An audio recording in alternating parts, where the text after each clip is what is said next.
اب زے کے بعد جو حرف استعمال ہوتا ہے وہ علیحدہ لکھا جاتا ہے، اس لیے یہ عذر رے جو ہے وہ الگ لکھا گیا. اب عرش، کتنا عرش نہیں ہے، یہ عرش ہے، عرش.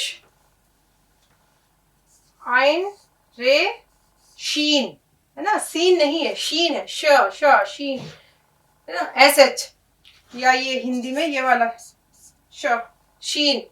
عرش، عرش کہتے ہیں آسمان کو، یا آپ کہہ سکتے ہیں بلندی کو، اونچائی کو، عرش. اب یہ عقل دیکھیے، یہ تو آپ جانتے ہی ہیں عقل. عقل کہتے ہیں آپ کی جو فہم ہوتی ہے، جو سوجھ بوجھ ہے آپ کے اندر، عقل. وہ بھی ہم عقل نہیں ہے یہ، ہے نا، عقل ہے صحیح لفظ. عین بڑا قاف اور لام، عقل. فہم، سوجھ بوجھ. جیسے لکھنؤ کے ہی بہت مشہور شاعر ہیں عرفان صدیقی، ان کا ایک شعر ہے کہ ہم بڑے اہل خرد بنتے تھے، یہ کیا ہو گیا. عقل کا ہر مشورہ دیوانہ پن لگنے لگا. اب آپ دیکھیے اہل خرد، عقل کے بجائے نا خرد بھی کہا جاتا ہے عقل کو. تو آپ کو یہ ایک اور نیا لفظ پتا چلا، خرد. خرد نہیں ہے یہ، خرد ہے نا. خرد بھی کہتے ہیں عقل کو. اہل خرد یعنی کہ عقل والے بنتے تھے، بڑے فہم اور سوجھ بوجھ والے بنتے تھے. ہم بڑے اہل خرد بنتے تھے، یہ کیا ہو گیا. عقل کا ہر مشورہ دیوانہ پن لگنے لگا. کیونکہ جب آدمی محبت میں گرفتار ہو جاتا ہے تو پھر وہ عقل کی کہاں سنتا ہے نا. تو عقل. اب یہ دیکھیے عشق، کیونکہ اس سے پہلے عاشق کو بتایا تھا محبت کرنے والا، اور عشق جو ہے وہ محبت کی کچھ انتہائی صورت ہے عشق. تو اچھا، اقبال نے جو ہے ہمیشہ سے عقل و عشق کا ایک موازنہ کرنے کی کوشش کی ہے. اس نے بتایا ہے کہ عقل جو ہے وہ کیا کام کرتی ہے اور عشق جو ہے وہ کیسے اپنا رول ادا کرتا ہے. اور وہ ان کا یہ بھی ماننا تھا کہ انسان کو عقل سے کام تو لینا چاہیے، لیکن عقل کی کچھ مطلب ایک حدود ہے جس سے آگے ان کا بس نہیں چلتا. اور عشق میں جو ہے وہ ایک خود کو فنا کرنے کی یا ایک خود سپردگی کی کیفیت ہوتی ہے. تو اقبال کا ایک شعر ہے کہ عقل عیار ہے سو بھیس بنا لیتی ہے، عقل عیار ہے سو بھیس بدل لیتی ہے، عشق بیچارہ نہ زاہد ہے نہ ملا نہ حکیم، ہے نا.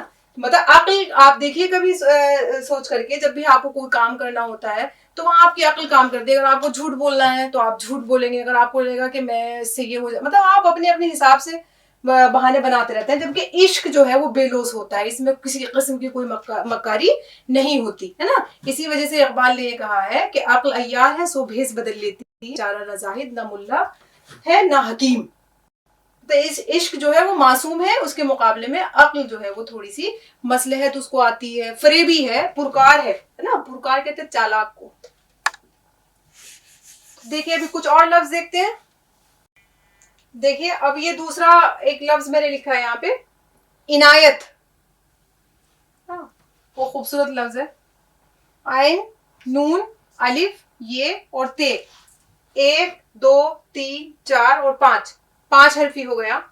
تو جب ہم اس کو لکھیں گے ملا کر کے تو عین نون الف انا یہ اور تے، عنایت. اب عنایت کس کو کہتے ہیں؟ مہربانی کو، ہے نا، کسی کے اوپر کرم کرنا، ہے نا. عنایت مہربانی. تو یہ آپ کا، یہ دیکھیے پہلے جو لکھا تھا وہ تھا عدد، دال اور دال یعنی گنتی. یہ واو ہے، یہ ہے ادو. یہ ادو نہیں ہے، ادو. عین دال اور واو 3 حرفی ہے. دیکھیے عین دال اور واو، ادو. ادو کس کو کہتے ہیں؟ دشمن کو، ہے نا. جو آپ کا دشمن ہے اس کو کہتے ہیں ہم ادو، ہے نا. ادو نہیں ہے یہ ہے ادو. صحیح لفظ ادو ہے. تو یہ دیکھیے آپ، دشمن کو کہا جاتا ہے. اسی طرح سے عزت، ہے نا. آپ سب لوگ اس سے واقف ہیں عزت سے، اور یہ عزت ہے نا. یہ عزت آپ کو نہیں بولنا ہے یہاں پہ، جا یہ جے اور جیم کی آواز نہیں نکالنی ہے آپ کو، ز، ہے نا. عزت. آج کیونکہ دیکھیے تشدید کو ہم الگ حرف میں کاؤنٹ نہیں کرتے ہیں نا. اب یہ لکھا کیسے جائے گا؟ حالانکہ یہاں ایک ہی زے لکھا گیا ہے لیکن اس کے اوپر تشدید ہے. تشدید جہاں لگتی ہے اس کا مطلب ہوتا ہے کہ ہمیں وہ 2 بار بولنا ہے. اب دیکھیے جیسے عین زے عزت ہے نا. تو یہ اب ہمیں پتہ چل گیا کہ عزت جو ہے وہ ہمیں یہ ڈبل زے سے ہم نہیں یہاں پہ لکھیں گے، اس کو ایسے ہی لکھیں گے لیکن ہم تشدید لگا دیں گے عزت. اور اگر ہم یہاں ایسے لکھ دیں گے، اگر آپ کو ایسے آ رہا ہو ذہن میں کہ ہم نے لکھا عین زے اور تے، اور آپ کو یہ کہ اس کو ملا کر کے لکھیں تو یہ تو خراب ہو جائے گا نا پھر، کیونکہ ہم اس کو کیسے لکھیں گے؟ یہاں تک تو ٹھیک ہو جائے گا. اور اگر ہم اس کو 2 بار اگر بولیں گے کیا ہو جائے گا؟ عزت ہے نا.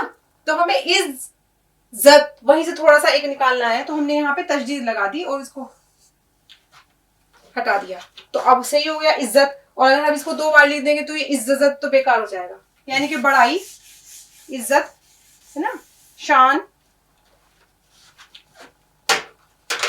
اسی طرح سے یہ لفظ بھی بہت کامن ہے، آپ روز بولتے ہیں آم.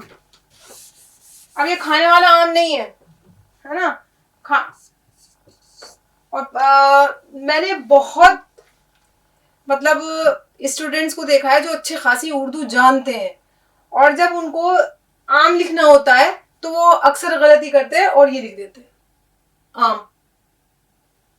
یہ آم جو ہے جو مشہور ہو ہے نا، عام جو پھیلا ہوا ہو، رسمی عام، یعنی کہ یہ چیز بہت عام ہے، یعنی کہ سب کو معلوم ہے، جو چیز مقبول ہو ہے نا، پھیلی ہوئی ہو، رسمی ہو، جس کو سب جانتے ہو، تو ہم اس کو کہتے ہیں عام.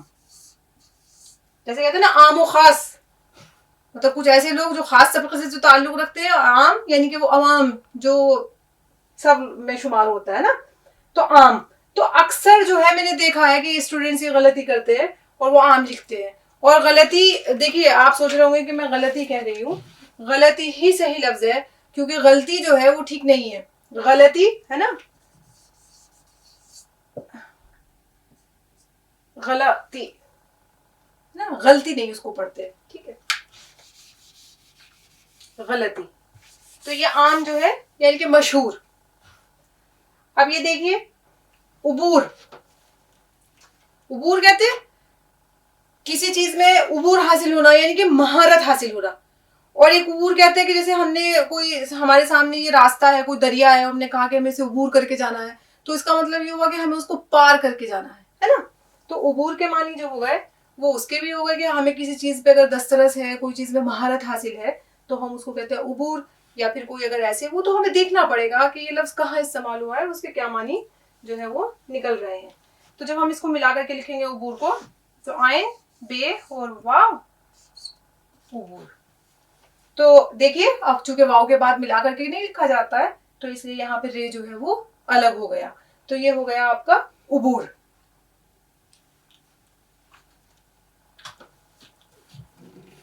ناظرین آج کے پروگرام میں بس اتنا ہی. اگلے ہفتے پھر ملاقات ہوگی انشاءاللہ کچھ نئے الفاظ کے ساتھ. تب تک کے لیے آپ ہماری جو گزشتہ ویڈیوز ہیں ان کو دیکھ کر کے اردو پڑھنے، لکھنے اور اپنی زبان کو بہتر بنانے کا جو عمل ہے، اس کو کوشش ہے، اس کو کرتے رہیے. اور اگر ہو سکے اور آپ کے پاس اتنا وقت ہے تو ویڈیو دیکھتے ہوئے آپ ضرور جو ہے اپنے پاس قلم رکھیے، کاپی رکھیے، تاکہ کوئی بھی جو مشکل لفظ لگ رہا ہو یا آپ کو ایسا سننے میں آیا ہو کہ یہ لفظ آپ نے اس سے پہلے نہیں سنا، تو آپ اس کو نوٹ کر لیجئے تاکہ آپ اس کا صحیح استعمال جو ہے وقت آنے پر کر سکیں اور اپنی زبان میں اور روزمرہ کی جو گفتگو ہے اس میں استعمال کر سکیں اور یہ دوسروں کو بھی بتا سکیں. اور سب سے ضروری بات جو آپ لوگوں سے میں ہمیشہ کہتی ہوں، تو ایک بار پھر میں یہی کہہ رہی ہوں، آپ سے میری گزارش ہے کہ زیادہ سے زیادہ یو پی اردو اکیڈمی کی جو کوشش ہے آؤ اردو سیکھیں پروگرام کے ذریعے، اس کو آپ لوگوں کو عام کرنا ہے، آپ لوگوں کو پھیلانا ہے، مقبول کرنا ہے. جتنا آپ دیکھیے تو یہ آپ کے اوپر ایک ذمہ داری اس کو سمجھ کر کے آپ اس کو دوسروں تک پہنچائیے، تاکہ پھر وہ ان سے بھی کہیے کہ وہ دوسروں تک پہنچائیں. تو جو لوگ نہیں جانتے ہیں اس چینل کے بارے میں وہ بھی جان جائیں اس پروگرام کے بارے میں، اور وہ اس سے جو ہے فائدہ اٹھائیں اور لکھنا، اردو کو لکھنا پڑھنا اور بولنا سیکھیں. بولنا سب کو آتا ہے لیکن بہتر زبان بولنے سے یہاں پہ مراد ہے، تو یہ بہت ضروری ہے. تو آپ لوگ جو ہے وہ اس کے اوپر زیادہ سے زیادہ ہمارا جو چینل ہے اس کو شیئر کریے، لائک کریے، سبسکرائب کریے، اور اگر ہو سکتا ہے تو ہمیں کامنٹ بھی دیجیے. اور صرف یہی نہیں کہ کامنٹ میں آپ یہی خیال رکھیں کہ بھئی سب اچھا اچھا اچھا. اگر آپ کو کوئی کمی محسوس ہو رہی ہے یا کوئی ایسا لفظ جس کے بارے میں آپ جاننا چاہتے ہیں اور آپ کو لگ رہا ہے کہ وہ یہاں پر مس ہو گیا ہے، تو آپ ہمیں وہ لکھ کر کے بتا سکتے ہیں. یا کوئی بھی آپ کے ذہن میں الجھن ہو، کوئی بھی سوال ہو، وہ آپ ہم تک بتائیے، تو انشاءاللہ اس کو نیکسٹ ویک میں یا جب بھی موقع ہوگا اس کو حل کرنے کی کوشش کی جائے گی. تب تک کے لیے ناظرین اجازت دیجیے، اگلے ہفتے پھر ملاقات ہوگی کچھ نئے الفاظ کے ساتھ.